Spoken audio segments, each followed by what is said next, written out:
I have a confession to make. My masculinity was tested last summer vacation in Branson, Missouri, by my 5-year-old son. All he could talk about was going fishing. My wife was also excited, even though neither of us fish. My son wakes up at the crack of dawn, jumping up and down on his bed, chanting, "Let's go fishing, it's time for fishing." We head to the bait and tackle shop. I had a cursory idea of the fishing process since I had gone with some buddies a few years before. However, I had not baited my own hooks. My friend had also used fishing lures, which are artificial fishing bait. This shop gave me a small styrofoam carton filled with live worms.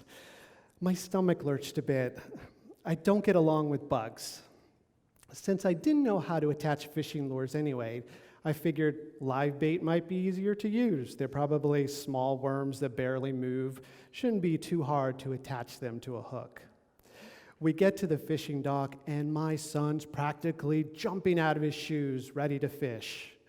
I open up the carton to get the bait, and I see the biggest, ugliest, squirmiest worms I had ever seen. As I watch these things burrow in and out of the dirt inside the carton, I look to my wife, who's also observing these little monsters. She's shaking her head vigorously. I know what she's thinking. I'm not touching those things. I look back at the carton and hear my son say, "What's taking so long, Dad?" I think, how the heck am I going to attach these slimy, wriggly creatures to a fishing hook? A bunch of scenarios ran through my brain to get me out of this predicament. I look back at my son, who's beaming with excitement. This is a pivotal moment in our relationship. My decision will affect both of us deeply. What am I going to do? I'll get back to the worms. Being able to communicate how my life has changed for the better and sharing how you can handle these decisive moments too, I can count as a success. And there's one 4-letter word I can thank for giving me this newfound courage. Fear. Wait, what? Fear doesn't work that way, you might say. Fear inhibits us. It doesn't encourage us. How many people have we not spoken to nor approached because we were afraid? How many events or possibly life-changing experiences have we passed on because we were afraid? How many of us can honestly say that fear has had some part in preventing our personal or professional dreams from coming true? Fear denies us from living the life we deserve. As I thought about this event getting closer to being real, I was convinced I would be the worst TEDx speaker in the history of TED Talks. Fear was telling me that. But I sat down with fear, and we had a conversation. Fear asked me, "What if you fall off the stage?" I replied, "I'll pick myself up and keep going." Fear countered, "What if you forget your speech?" I came back with, "I'll bring some note cards to keep me on track." Fear finally questioned, "What if the audience hates your presentation or criticizes you?" I responded, "I can't control the reaction. I can only do my best. I can only try to help people realize that fear should not stop them from living an extraordinary life, but it should motivate." Fear's jaw dropped. It retorted, "This isn't like you, Kurt. You usually agree with me. I kept you company at night when you were a young boy and told you stories about how losing your baseball games made you a loser. Remember when you were in high school and I kept you from going to prom because we talked about how asking anyone out would be met with sure rejection?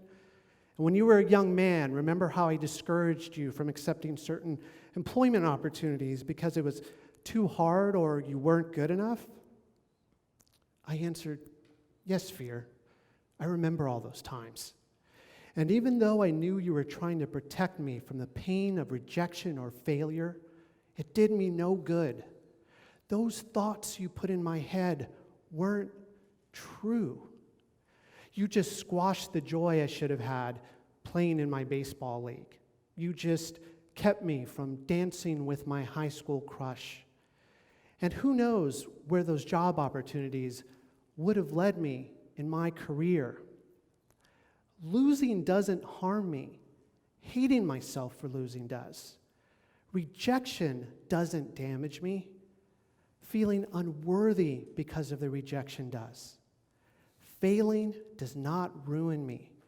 Giving up ruins me from achieving my life goals.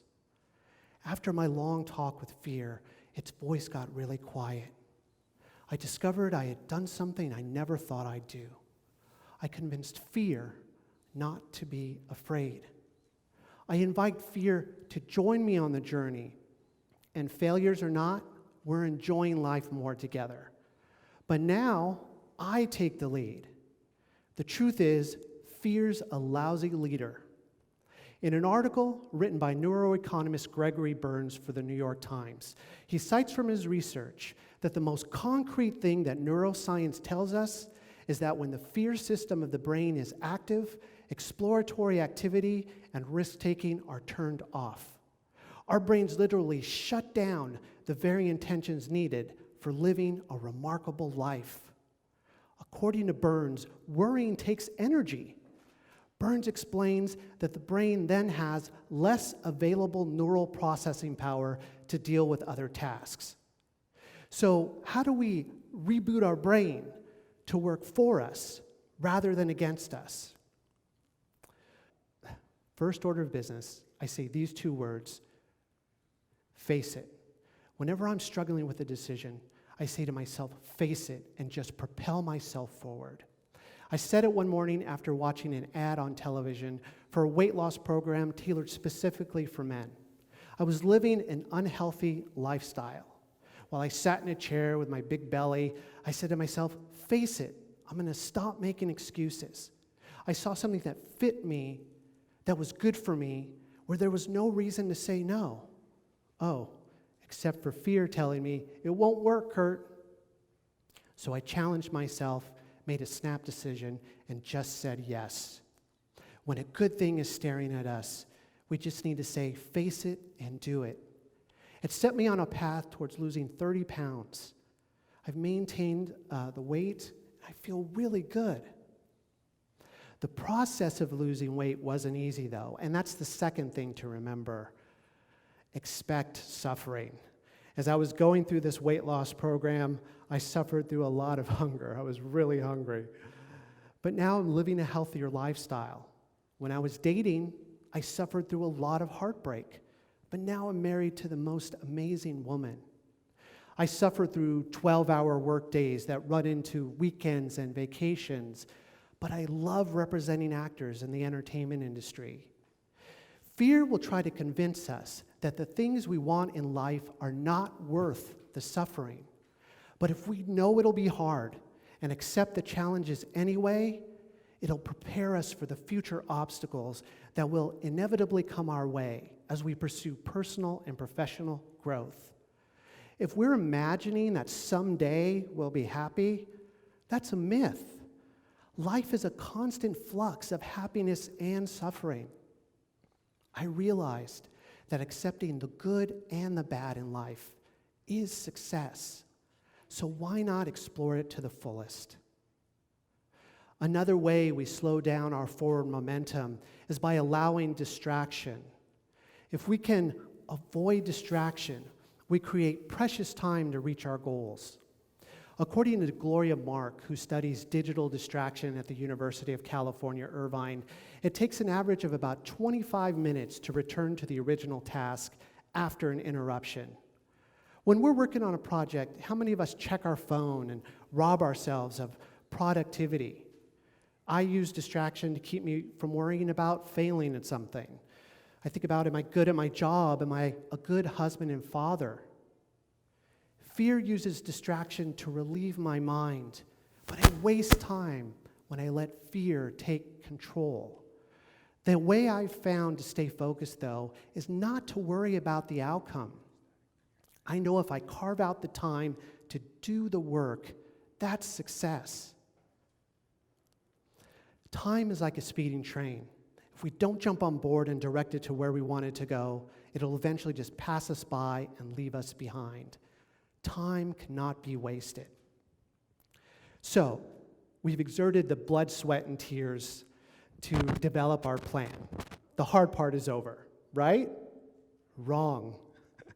The biggest challenge has just begun, and that is remain patient. In my business, I develop acting careers. And one of the most important things I preach to my clients is to practice patience. No matter how experienced or prepared a client is, to book a role in a film or TV show, it's not just about talent. It's about a look. It's about an age range. It's about an essence. Casting decisions are out of an actor's control. I advise my clients to approach every meeting being open to learn and build lasting relationships. That's how you build. As we agonize over the affliction of our dreams not coming true fast enough, we need to use patience as the antidote.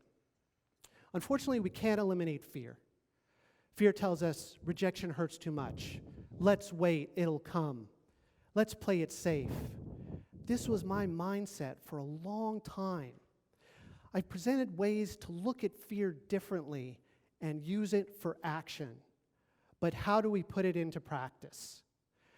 I take you back to the fishing dock in Branson, Missouri.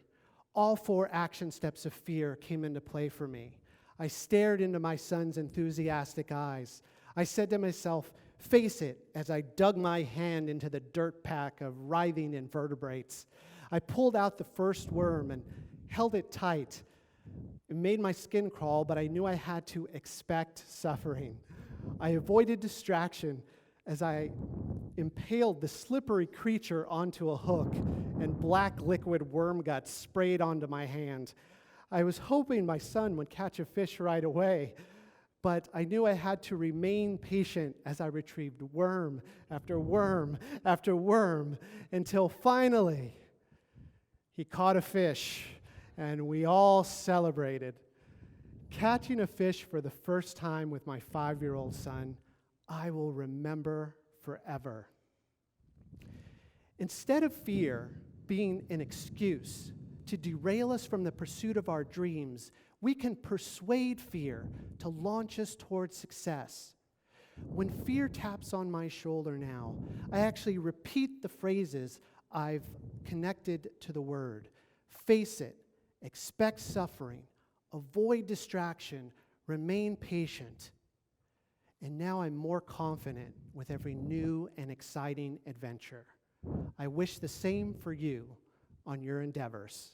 Thank you very much.